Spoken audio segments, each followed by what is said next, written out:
Ciencias. Desde su regreso a México en 2004, ha impulsado la astronomía de rayos X en nuestro país, en particular en lo concerniente al estudio de los núcleos galácticos activos, las regiones que más energía generan en el cosmos. Aparte de mantener colaboraciones internacionales, ha involucrado en su línea a investigadores y estudiantes de la UNAM. Además de contar con diversas publicaciones, ha sido editor de memorias de congresos internacionales y ha sido invitado a impartir pláticas magistrales en congresos internacionales. El doctor Krongold tiene un fuerte compromiso con la docencia y la formación de recursos humanos. Ha dirigido varias tesis de todos los niveles, ha impartido gran cantidad de cursos a nivel maestría y licenciatura, además de participar como sinodal de exámenes profesionales de licenciatura, maestría y doctorado en diversas ocasiones. También ha desarrollado labor de divulgación de la ciencia, impartiendo decenas de pláticas de divulgación y entrevistas para radio, televisión y medios impresos. Así que tienen aquí una estrella. Por favor, un fuerte aplauso para el doctor Jair Krongold. Muchas gracias. Muchas gracias y gracias por venir. Y también gracias a la organización por invitarme y porque todo está tan bien hecho y tan bien organizado. Y una felicitación también por el cartel, la imagen que me encantó. Muchísimas gracias. Bueno, entonces vamos a platicar sobre los agujeros negros supermasivos y las galaxias en donde viven. Primero vamos a hablar un poquito sobre las galaxias y después vamos a platicar sobre los agujeros negros supermasivos. Bien, entonces aquí lo único que tenemos es una imagen pues, de cómo se ve el cielo a simple vista. Evidentemente no en la Ciudad de México, nunca he visto el cielo así en la Ciudad de México, pero en un observatorio astronómico donde todavía el cielo es muy oscuro, pues así es como se ve el cielo a simple vista. Aquí está la Vía Láctea, aquí vemos una galaxia. Entonces, como pueden ver, pues hay una gran cantidad de objetos celestes que podemos ver simplemente mirando al cielo en un lugar oscuro. ¿Cómo se verá el cielo si nosotros lo vemos con el telescopio espacial Hubble? Este telescopio se nombró Hubble en honor del astrónomo Edwin Hubble, del cual estaban ustedes escuchando hace un ratito en el programa que estaban viendo antes de que empezara la plática. Entonces, bueno, esta es una imagen del Hubble orbitando la Tierra desde el espacio. ¿Y cómo se verá el cielo desde, bueno, el universo, no el cielo, desde el Hubble? Aquí tenemos una imagen tomada con un telescopio cualquiera en la Tierra. En realidad es una imagen de la Osa Mayor. Ahí está la Osa Mayor. Entonces, para hacer digamos, un campo del Hubble muy profundo, pues lo apuntaron exactamente a este lugar, donde al parecer, pues no hay absolutamente nada, ¿verdad? Entonces, bueno, la idea fue decir, ¿qué pasa si nosotros ponemos ahí el Hubble y hacemos un campo muy profundo? Y se llamó estas observaciones el campo profundo del Hubble. Fueron observaciones en una región muy chiquita de 2.5 grados. Y pues se puso ahí el Hubble a observar sin moverse por alrededor de 2 días. ¿Y qué fue lo que observó el Hubble? Pues esto es lo que observó el Hubble. Cada uno de esos puntitos que ustedes ven es una galaxia y evidentemente no se mueven, lo animaron para que pareciera que se mueven y que estamos entrando a distancias cada vez más lejanas a las que llega el Hubble con esta observación tan profunda. Entonces, básicamente en esta región tan pequeñita del cielo, el Hubble encontró miles de galaxias de distintos colores, de distintos tamaños y con formas diferentes. Si nosotros seguimos, más o menos el campo pudo ver galaxias hasta una distancia de más o menos 5 a 7 mil millones de años luz, y de repente vemos que ya no hay galaxias. Eso no quiere decir que ya no haya galaxias más allá, sino simplemente que esta observación del Hubble no fue lo suficientemente sensible para ver qué había más allá. Entonces sacó en 2005 y para 2012 dijeron, bueno, ¿por qué no lo volvemos a hacer? Pero ahora mucho más profundo. Vamos a ver qué pasa si dejamos al Hubble viendo otro lado, este pedacito de aquí, por 23 días seguidos. Entonces dejaron ahí el Hubble viendo por 23 días seguidos este pedacito del cielo. Miren qué chiquito es, cómo se compara con el tamaño de la luna en el cielo. Lo pusieron hacia otra constelación, que es la constelación de Fornax, y encontraron exactamente lo mismo, pero con distancias mucho más lejanas. Digamos, por aquí estaba el campo profundo del Hubble, y con esto se llegó mucho más lejos, se llegó a más de 9.000 millones de años luz. De hecho, hay galaxias que se detectaron cuando el universo solamente tenía unos cientos de millones de años luz. Dije 9.000 millones de años luz, bueno, sí. Y se detectaron galaxias cuando el universo solo tenía cientos de millones de años luz. Entonces, realmente lo que está viendo este campo súper profundo del Hubble son protogalaxias. Son galaxias cuando eran todavía muy, muy jóvenes, porque el universo pues, prácticamente acababa de formarse, y apenas ellas también se estaban formando. De aquí, de estos campos súper profundos y profundos del telescopio espacial, lo que se puede inferir es que hay cerca de 200.000 millones de galaxias solamente en el universo que nosotros podemos observar. Es un dato curioso que parece que ese es el mismo número de células que tiene el cuerpo humano. Entonces, pues estas son las galaxias de distintos colores, de distintas formas, con distintas morfologías, y ahorita vamos a ir viendo cada una de ellas. Primero, ¿de qué están hechas estas 200.000 millones de galaxias? Pues tienen estrellas. Una galaxia como la nuestra solamente tiene 100.000 millones de estrellas. Entonces ahí ustedes le pueden echar el calculito de cuántas estrellas hay en el universo. Pues hay planetas que orbitan esas estrellas. Hay gas que está emitiendo en la galaxia, que lo podemos ver porque lo iluminan estrellas que se acaban de formar. Hay polvo que lo vemos porque al contrario nos quita la luz que viene de atrás y puede formar este tipo de cosas como esta que es el caballito de mar. Parece ser que hay materia oscura, que ese es tema de otra charla que ya dieron. Y pues también hay agujeros negros y en particular agujeros negros supermasivos. Bien. Entonces aquí tenemos una galaxia. Más o menos aquí pueden ver dónde está el polvo, aquí está el gas emitiendo, las estrellas no necesariamente se resuelven, pero si se resuelven se ven como puntos en la imagen. Acá tenemos una galaxia espiral, aquí está el núcleo y se ven claramente los brazos espirales, las zonas oscuras es el polvo, las regiones así iluminadas es el gas que está emitiendo y también se ven las estrellas. Esta es una galaxia espiral barrada y se diferencia de la anterior porque en este caso aquí pueden ver una barra que sale del núcleo y los brazos espirales salen de los extremos de la barra. Entonces se ve muy clara la diferencia entre la galaxia sin barra y la galaxia barrada. Bueno, esta es una galaxia espiral pero ahora vista de canto. Entonces son realmente... tienen un disco en donde se forma la espiral realmente muy plano. Este es el bulbo galáctico, este es el disco de la galaxia, y si queremos saber más o menos cuál es la relación del largo del disco con su ancho, pues es menor que el de una hoja de papel. Entonces, aquí no se ve tan delgadito porque a lo mejor no está exactamente de canto, pero los discos realmente son muy, muy delgados con respecto a su tamaño. Aquí tenemos otra galaxia que tiene un disco que está torcido. Este es un tema de investigación porque no se sabe exactamente qué proceso produjo que el disco se torciera de esa forma. Tiene que haber ahí una fuerza produciendo que esto se haga así. Esta es una galaxia elíptica que simplemente es un elipsoide gigante formado de estrellas. En esta no hay un disco. Y bueno, esta es una galaxia gigante. Las galaxias elípticas son las galaxias más grandes que hay en el universo.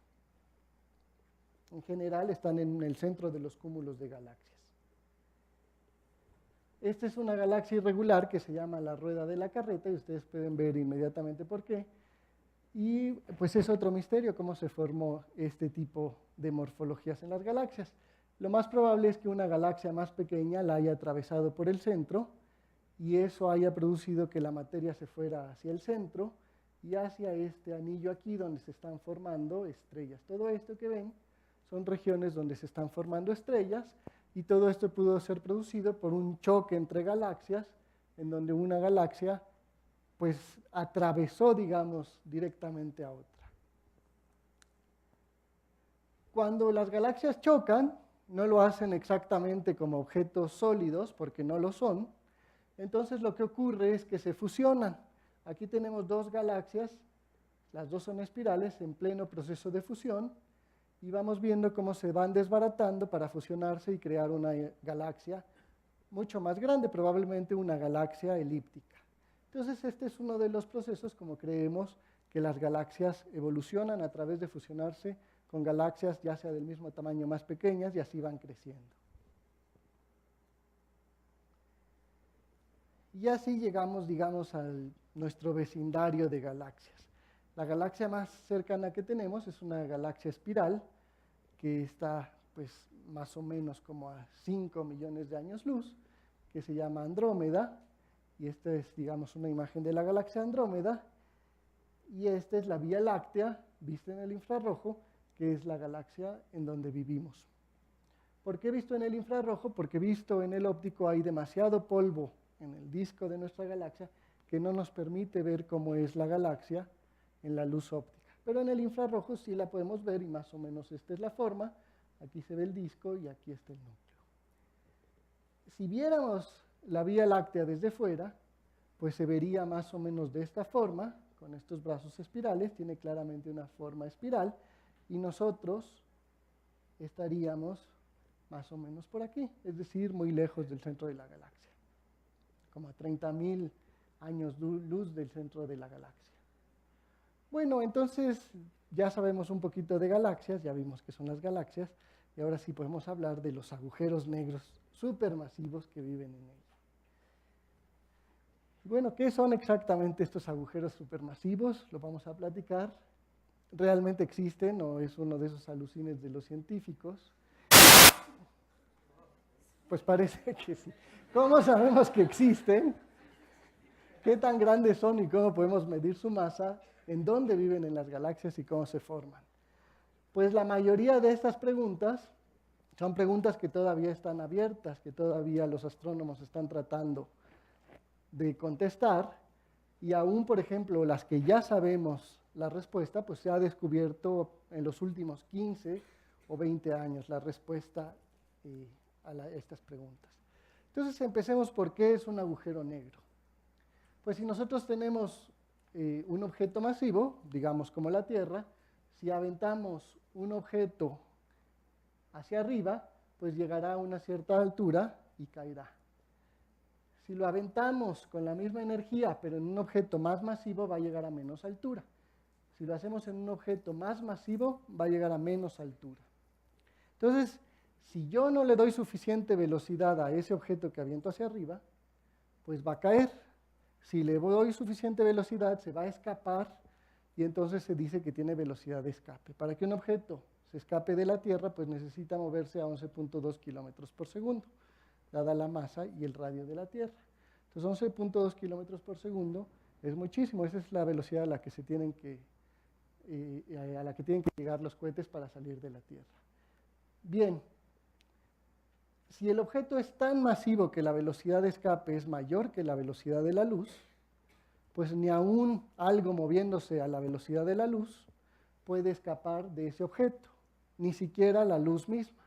Entonces un rayo de luz, aquí está un monito con una linterna, echa su linterna y en lugar de que la luz pueda escapar, como por ejemplo ocurriría en la Tierra, pues aquí hasta la luz misma se regresa y nada puede escapar de ahí.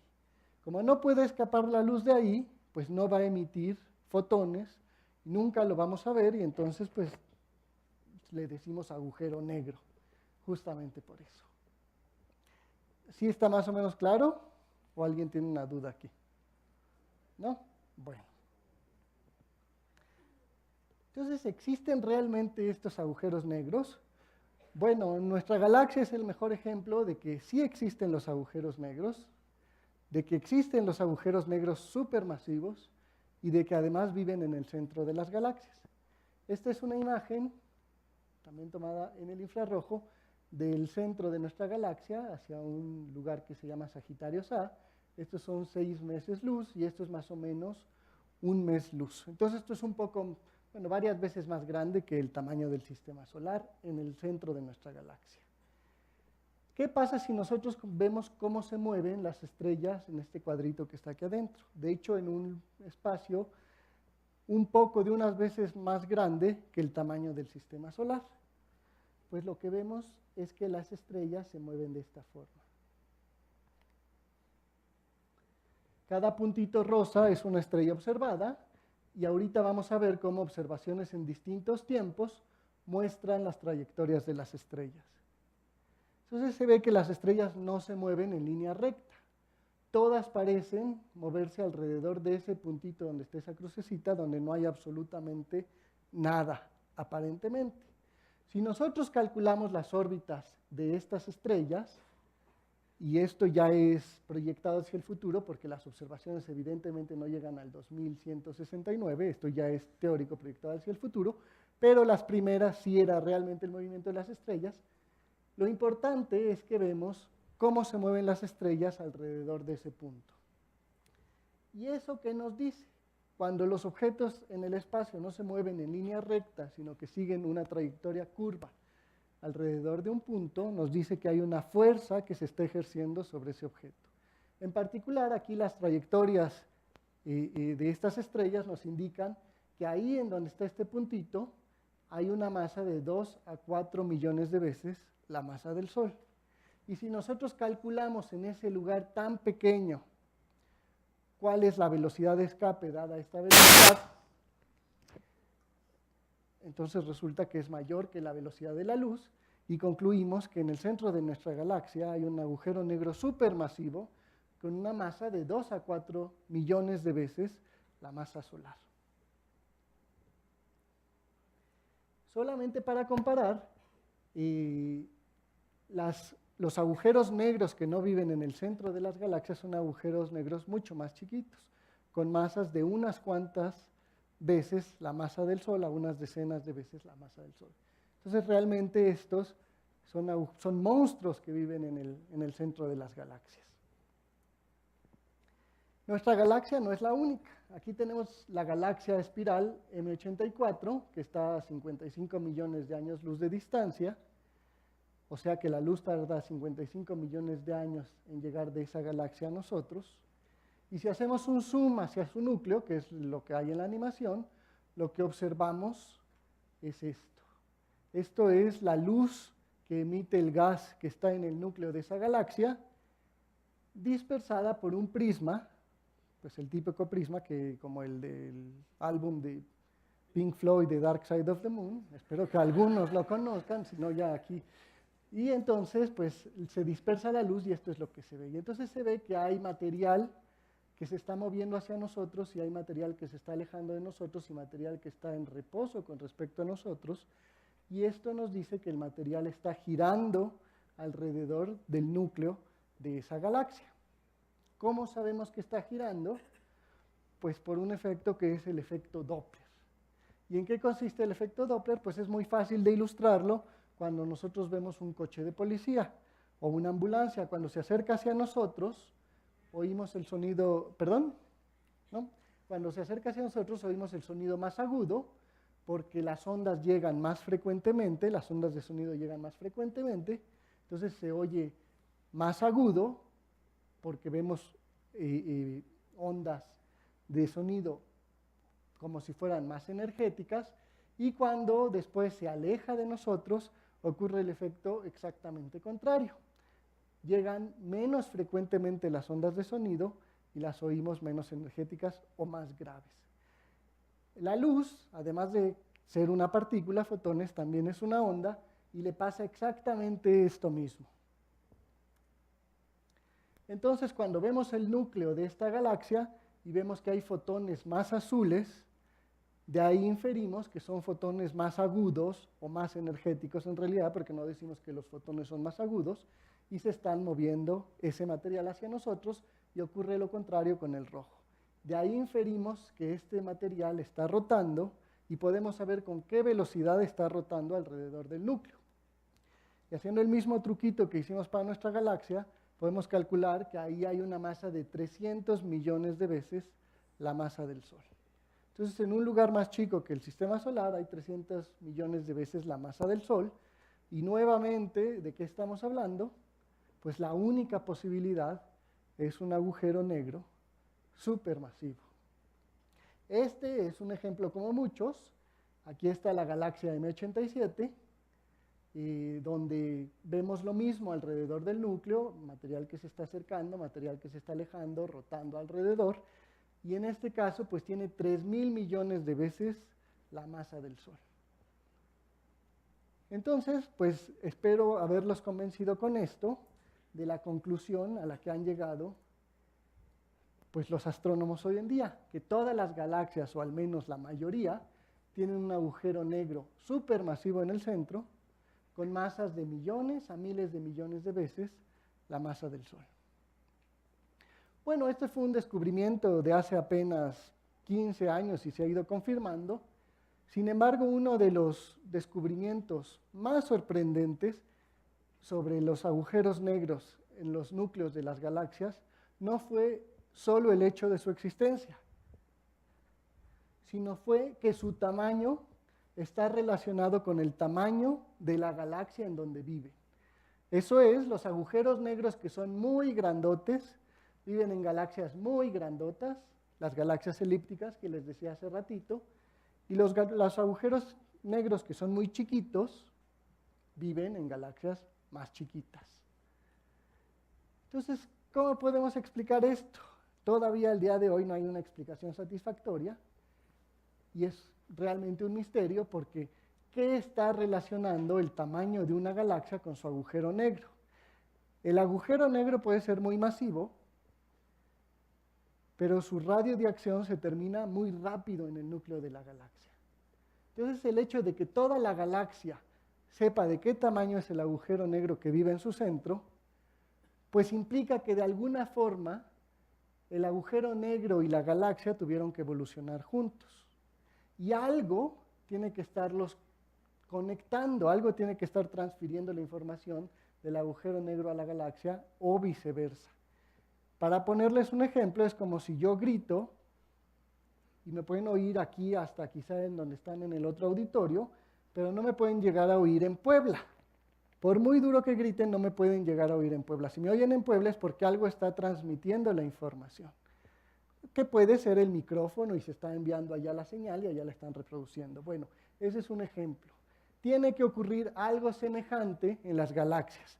Algo tiene que estar transmitiendo la información del núcleo galáctico hacia afuera o viceversa para que los agujeros negros sepan qué tamaño tienen que vivir de acuerdo a la galaxia en la que habitan.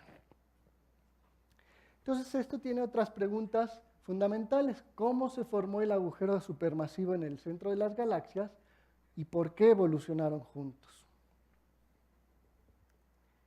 Para intentar contestar estas preguntas tenemos que movernos hacia otro tipo de galaxias. Son galaxias iguales que las otras, pero tienen un núcleo muy brillante.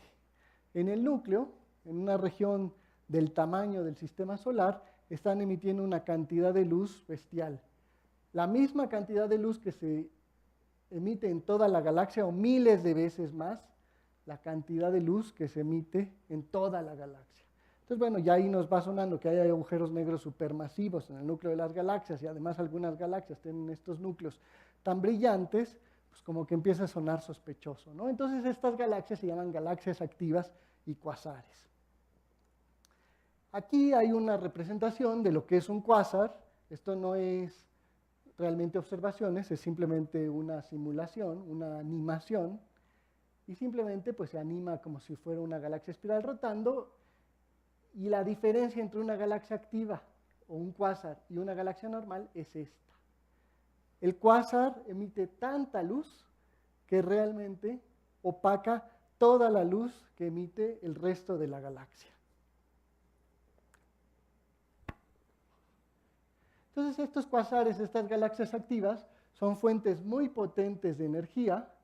En el centro de algunas galaxias, más o menos del 10 al 20% de todas las galaxias tienen esta emisión tan intensa, y la emisión está dominada por procesos distintos a los que tienen lugar en las estrellas. Si nosotros pusiéramos, no importa cuántas estrellas en esa región central de las galaxias, no podrían emitir esta cantidad de luz. Así sabemos que no son estrellas lo que está emitiendo eso. Además, esa luz es variable. Parece que alguien está jugando con el dimmer en el centro de estas galaxias. Entonces, sabemos de ahí que son regiones muy compactas del tamaño del sistema solar en el núcleo de las galaxias. Entonces, ¿qué son estas galaxias activas? Pues ya sabemos que hay un núcleo supermasivo en el centro, un agujero negro supermasivo en el centro de las galaxias, y entonces lo que aceptamos hoy en día en la astronomía es que lo que produce esa luminosidad tan intensa en estas galaxias activas, en estos cuasares, es un disco de material que rodea el agujero negro, que se llama disco de acreción, es simplemente un disco de material que está rotando alrededor del agujero negro, y el material cae hacia el agujero negro. Es decir, estos agujeros negros están comiendo material, están comiendo masa. Parte de la masa que va a caer justo en el borde del agujero negro, en el borde de eventos, se convierte en energía. Parte de la masa se convierte en energía, como E igual a mc cuadrada. Entonces, parte de esa masa, digamos, para ponerlo así en términos simples, se convierte en energía, es decir, se convierte en luz, y entonces de ahí sale esa cantidad de luz tan bestial de los núcleos de las galaxias. ¿De dónde? Del material que se está comiendo el agujero negro central ahí. Creemos que la vida de estas galaxias activas, es decir, el tiempo en el que comen material, pues puede ser de unos cientos de millones de años, y si calculamos la cantidad de masa que se están comiendo, pues vemos que pueden llegar a comerse en ese tiempo pues alrededor de millones a miles de millones de veces la masa del Sol. Entonces, pues eso nos brinda una posible explicación, lo que creemos que puede ocurrir, de cómo se forman los agujeros negros supermasivos en los núcleos de las galaxias. Con este material que fue cayendo, fue creciendo el agujero negro hasta llegar a sus tamaños actuales. Eso implicaría que todas las galaxias, o al menos las que tienen un agujero negro supermasivo en su núcleo, pues fueron galaxias activas o cuasares alguna vez. ¿De acuerdo? Entonces, bueno, esa es una posible explicación a por qué se forman y por qué están ahí, cómo se forman y qué son los cuasares. Pero todavía no tenemos una idea de qué conecta el tamaño de la galaxia y el del agujero negro. Para tratar de contestar esta pregunta, pues tenemos que ver la parte más interna de este disco de material que rodea al agujero negro. Digamos, si esto es un dibujitos, esto sí es una imagen de la superficie del Sol, pero estos son dibujitos. Si tuviéramos una imagen del disco de acreción que es y este fuera el agujero negro, y viéramos la parte más cercana del disco de acrecimiento, pues lo que veríamos es algo como esto. En realidad aquí está el agujero negro, aquí está el disco, y aquí hay una corona de gas muy caliente que está emitiendo fotones mucho más energéticos que los que podemos ver nosotros a simple vista, que la luz óptica. En particular, emite en la región de rayos X. Se llama la corona del disco porque, al igual que la corona solar, es plasma, es material a millones de veces, a millones de grados. Entonces, pues por eso se llama el disco, y hay que observar la emisión de este material en la región de rayos X porque los fotones son muy energéticos. ¿Qué son los rayos X? Pues todos sabemos que son los rayos X porque al que se le rompe algo, pues le echan su placa de rayos X. Pues son esos que están emitiendo estas galaxias, los núcleos de estas galaxias. Para comparar, pues aquí tenemos la luz visible, que tiene una longitud de onda. Si quieren, véanlo como el tamaño de los fotones. No es correcto, pero es para verlo así simplemente. pues sería del tamaño entre la cabeza de un alfiler al tamaño de una uña. Si nos vamos a radiación menos energética, por ejemplo, al radio, las ondas de radio con lo que funciona la televisión y el radio, pues tiene tamaños de edificios hasta el tamaño del Monte Everest, ¿no? Si nos vamos hacia el otro lado, aquí está la región de rayos X, son fotones mucho más energéticos y mucho más chiquitos, más o menos del tamaño de los átomos. Entonces son fotones muy chiquitos, pero al mismo tiempo muy energéticos y que además no atraviesan la atmósfera de la Tierra. Aquí tenemos cómo es, digamos, la transferencia radiativa. Bueno, la transferencia radiativa es un término muy feo. ¿Qué fotones deja pasar la atmósfera de la Tierra de los que le llegan del espacio? Y evidentemente aquí está la luz visible y la atmósfera deja pasar la luz visible porque si no, no veríamos el Sol y la Tierra sería el lugar más oscuro que se les puede ocurrir. Aquí están las ondas de radio que también se pueden atravesar la atmósfera y todo lo que es el infrarrojo, el ultravioleta, los rayos X, no atraviesan la atmósfera, lo cual es muy bueno porque si los rayos X atravesaran la atmósfera, pues entonces tendríamos unos problemas de cáncer tremendos, ¿no? Sin embargo, para ver la emisión de rayos X de los núcleos de estas galaxias activas que les contaba, pues no podemos hacerlo desde la Tierra y lo tenemos que hacer desde el espacio. Y entonces, pues así como está el telescopio espacial Hubble, pues se han lanzado satélites que tienen observatorios de rayos X. Quizá los dos más recientes de mayor sensibilidad y mayor resolución, pues son los satélites Chandra, XM Newton, Suzaku, ahora hay otro que se llama NuSTAR. Los de mayor resolución son Chandra y XMM Newton, y aquí podemos ver pues, el lanzamiento del satélite Chandra, el Observatorio de Rayos X Chandra, cuando todavía funcionaba el transbordador espacial. Aquí hay una, pues en realidad no sé si sea una foto o una sobreposición del satélite del Observatorio XMM Newton, viendo hacia el universo con la Tierra detrás. ¿Qué es lo que nos dicen estos satélites de rayos X de la emisión de rayos X que tienen los cuasares y estas galaxias? Pues nos dicen esta figura tan fea que tenemos aquí. Básicamente lo que estamos haciendo aquí es que nuevamente estamos dispersando la luz en sus colores, nada más que ahora no son rojo, amarillo, verde y azul, porque son rayos X y no tienen esos colores, tienen colores que no podemos ver a simple vista.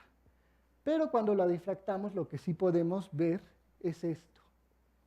Aquí está, digamos, esa línea verde que todos alcanzan a ver, es lo que emite el material cuando está cayendo hacia el agujero negro. Y todas estas lineecitas que vemos aquí es luz que está absorbiendo el material que está un poco más afuera. Y esa luz que está absorbiendo el material que está un poco más afuera nos dice mucho.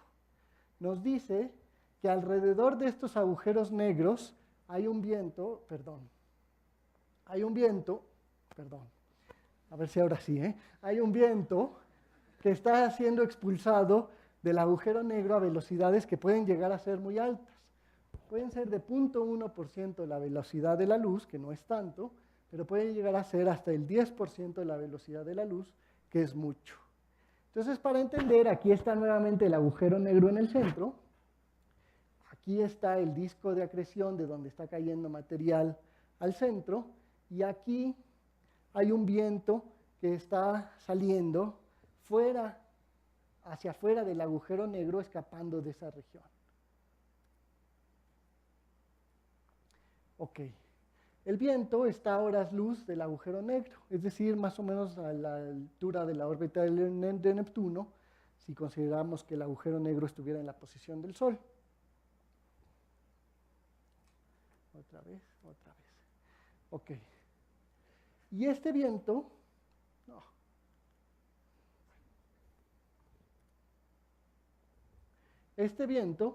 se forma en este disco de material que rodea el agujero negro por presión de radiación. ¿Cómo es eso de la presión de radiación? Bueno, los fotones que se están produciendo aquí alrededor del agujero negro y que producen la luminosidad de los cuásares, no solo acarrean energía, también acarrean momento. Y cuando el material que está aquí alrededor interactúa con esos fotones y se los come, por eso se veían las líneas esas en la figura fea anterior, cuando se los come, esa energía no solamente se transmite a los átomos. Además de la energía que se transmite a los átomos, esos fotones también le dan un empujoncito a cada átomo. Y aquí hay tantos átomos que están recibiendo un empujoncito de esa luz, que se produce un viento. El material que está, o al menos eso creemos, el material que está alrededor del disco de acreción sale eyectado hacia afuera por la presión de esos fotones, por presión de radiación. Entonces, si no hubiera agujero negro comiéndose materia, pues no habría este viento que sale hacia afuera. Siempre hay alguien que me pregunta esto cuando doy la plática, entonces ya mejor pongo esta slide directamente. ¿Cómo es posible que el gas escape del agujero negro? Si habíamos dicho que nada escapaba del agujero negro. Bueno, aquí está el agujero negro, este es el horizonte de eventos, es decir, el borde del agujero negro. De aquí para adentro nada escapa, entonces de aquí donde está lo negro nada escapa, pero de aquí afuera todavía pueden escapar las cosas. Es más, cuando cae el material y parte del material se convierte en luz, parte de esa luz todavía puede escapar. Entonces, de aquí hacia afuera sí puede escapar. De aquí hacia adentro no puede escapar. Y lo que estamos viendo, pues está acá. Entonces, aquí está la luz empujando la materia y creando el viento. Este escenario del viento no solamente se puede observar en los datos de rayos X, sino que también teóricamente se predice que debe existir este viento. Este dibujito está mucho más feo que los anteriores, pero no es un dibujito.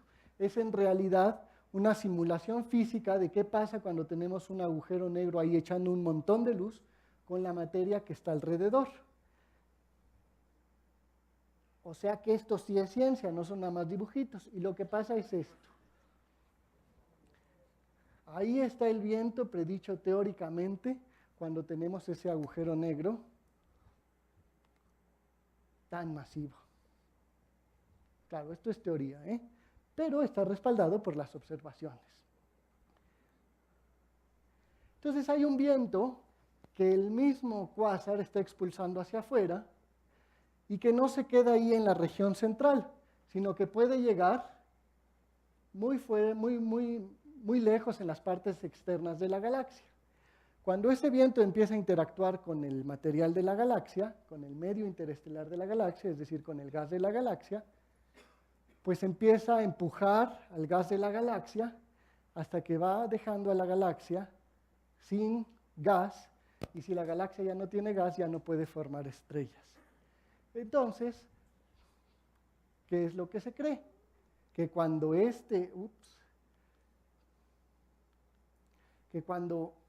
se apaga el cuásar porque ya no tiene material para tragarse, se acaba el viento, pero el viento ya barrió todo el material, todo el gas de la galaxia y dejó una galaxia que ya no sigue formando estrellas. Y entonces, pues creemos que los vientos pueden ser lo que producen la relación entre el tamaño de la galaxia y el agujero negro.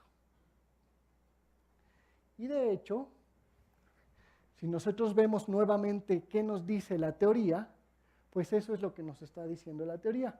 Estos son simulaciones de una fusión, de un choque entre dos galaxias muy masivas, y en una se forma un viento en el agujero negro, y en la otra simulación no se forma un viento en el agujero negro. Entonces, al principio del choque entre las dos galaxias, pues es lo mismo, se están acercando dos galaxias, empieza a haber un puente de material que puede cruzar de una a otra galaxia, y en el caso que no hay viento, pues es lo mismo. Después, esto es más o menos cuando son 1.000 millones de años. Después, cuando son 1.400 millones de años, pues las galaxias están mucho más cerca y empiezan a fusionarse. Cuando las galaxias empiezan a fusionarse, el potencial gravitacional es tal que todo el gas, o una parte muy importante del gas, se va hacia el núcleo. Y de hecho, otra pregunta que no está aquí en la charla es, ¿de dónde sale el material que se comen los agujeros negros? ¿De dónde puede haber tanto material que los agujeros negros están tragando? ¿Por qué no se les acaba tan rápido? Y lo que creemos es justamente esto, que después de choques de galaxias, una gran cantidad de material se va al núcleo y ahí el agujero negro se empieza a dar un festín. Bueno, primero se juntan los dos agujeros negros y luego se empiezan a dar un festín y es lo que crea un cuásar, ¿no? Entonces aquí tenemos 1.600 gigaaños después de la aproximación de las galaxias y aquí ya se empiezan a ver diferencias si en esta simulación hay un viento como el que les enseñé o si no lo hay. Y se ve que la estructura es mucho menor en el caso que sí hay viento que en el caso que no hay viento. Digamos, estas zonas aquí oscuras que estoy señalando serían donde se podría estar formando estrellas. Finalmente, 2.500 millones de años después de la aproximación de las galaxias, pues ya las dos galaxias se han fusionado por completo y lo que vemos es que en el caso donde hay un viento que está echando el agujero negro y que está interactuando con el resto del material de la galaxia, pues ya no queda nada, ya prácticamente no hay formación estelar, hay una galaxia elíptica. Mientras que si no hay viento, también hay una galaxia elíptica, pero con un núcleo de formación estelar muy pronunciado. Entonces, de aquí, si nosotros vemos qué es lo que vemos en las galaxias elípticas, lo que vemos es esto. Entonces, nuevamente, esto nos dice que probablemente lo que está conectando el tamaño de las galaxias con el tamaño de sus agujeros negros es el viento. ¿Por qué este caso no sirve? Porque aquí sigue habiendo formación estelar, se siguen formando estrellas y la galaxia sigue creciendo.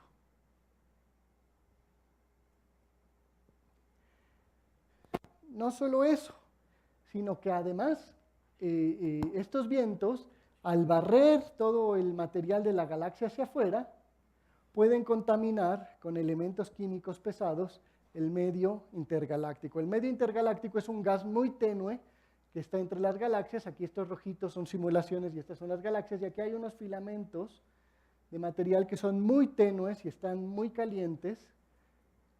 Y algunos están muy calientes, otros no tanto, pero tienen una gran cantidad de materiales, de elementos químicos pesados. Los elementos químicos pesados se forman en el interior de las estrellas. Entonces, otra de las preguntas fundamentales de la astronomía es cómo demonios puede haber elementos químicos pesados, y me refiero a oxígeno, carbono, nitrógeno, litio, desde litio. ¿Cómo puede haber en la región entre las galaxias, en el medio intergaláctico, en el gas entre las galaxias, donde no hay estrellas que forman estos elementos? Entonces, ¿cómo los puede haber? Pues justamente si estos vientos barren todo el material de las galaxias, que ya tiene estos elementos químicos pesados y lo echa hacia el medio intergaláctico, pues así es como se puede contaminar el medio intergaláctico de estos elementos y eso explicaría por qué se observan esos elementos ahí.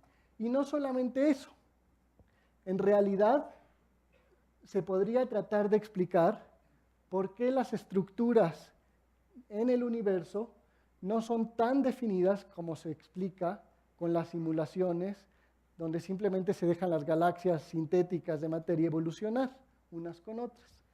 Si nosotros lo hacemos en las simulaciones, vemos que debería de haber una gran cantidad de estructura alrededor de las galaxias y eso no se observa. Entonces, lo que creemos es que estos vientos además inyectan energía en el medio intergaláctico, lo calientan y eso frena la formación de estructuras en el universo. Entonces, ya casi concluyendo, pues estos vientos de los agujeros negros supermasivos, producidos por los agujeros negros supermasivos, pueden tener una influencia fundamental en toda la evolución de las galaxias y en la evolución del universo. O al menos esa es la idea que tenemos los astrónomos hoy en día de cómo ocurre esta evolución. Entonces, entender qué pasa en los agujeros supermasivos, en el núcleo de las galaxias, no solo es importante por los agujeros negros supermasivos, sino es porque realmente le pueden estar dando forma a toda la estructura del universo. No solo a las galaxias, sino a la estructura del universo. Es lo que creemos, pero ciertamente hay algunos indicios de que puede ser así. En este caso tenemos un grupo de galaxias, que es NG 5813. Esta es una imagen óptica. Aquí está la galaxia central, que es una galaxia elíptica gigante, y aquí hay otras galaxitas que la rodean, formando el grupo. Bueno, esa es la imagen óptica. ¿Qué pasa si nosotros lo vemos en la región de rayos X? Si nosotros lo vemos en la región de rayos X, lo que vemos es esto. Esta es la emisión de rayos X, donde lo blanco es más intensidad, lo rosita o moradito es menos, y luego donde está oscuro no hay nada de emisión. Lo que vemos es que aquí hay estas cavidades, estas cavidades que se forman así, y vemos como que hay distintos,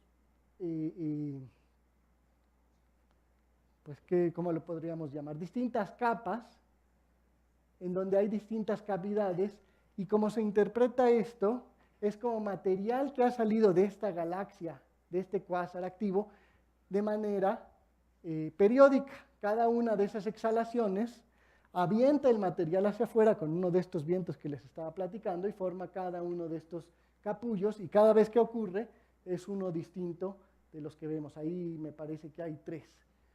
Entonces, cuando comparamos las dos, pues vemos que esta emisión de rayos X es mucho mayor que el tamaño de la galaxia, por lo cual estos vientos sí, al menos hay indicios de que sí están llegando hasta la región, hasta el material entre las galaxias. No solo a través de estos vientos, sino a través de otro tipo de vientos también lo observamos. Esto es una galaxia activa. En el óptico es la galaxia del sombrero. Aquí vemos una banda de polvo que oscurece la galaxia. Si la vemos en la región de radio, vemos que tiene estos jets con estos lóbulos de material que están emitiendo. Si lo comparamos, vemos que estos jets nuevamente son mucho mayores que el tamaño de la galaxia. Es decir, esto que está eyectando el agujero negro central llega a distancias mucho mayores que el tamaño de la galaxia. Si nosotros ahora volvemos a comparar esta emisión de la galaxia Cygnus, no es la galaxia anterior, esta es Cygnus A en el óptico, esta es la emisión óptica, vamos a comparar las emisiones. Si comparamos la emisión de esta galaxia en el óptico con la emisión en la banda de radio, donde se ven los jets y otra vez los lóbulos, con la emisión en luz de rayos X, ahora esta es la emisión en luz de rayos X, y lo ponemos todo junto, pues vemos realmente que lo que está produciendo el agujero negro, este viento y estos jets, no solamente se quedan ni en el agujero negro ni en la galaxia, nuevamente llegan a regiones del espacio mucho mayores, tanto en el material que está emitiendo en radio, y que solamente estaría en estos dos lados, pero también, digamos, en todo este cobertura alrededor de la galaxia que está emitiendo en la región de rayos X. Bueno, entonces realmente estamos encontrando evidencias de lo que les decía hace ratito, de que los agujeros negros supermasivos realmente pueden regular y pueden moldear cómo es la evolución de las galaxias y del universo en general conforme van creciendo en el interior de esas galaxias. Y eso es todo. Muchas gracias.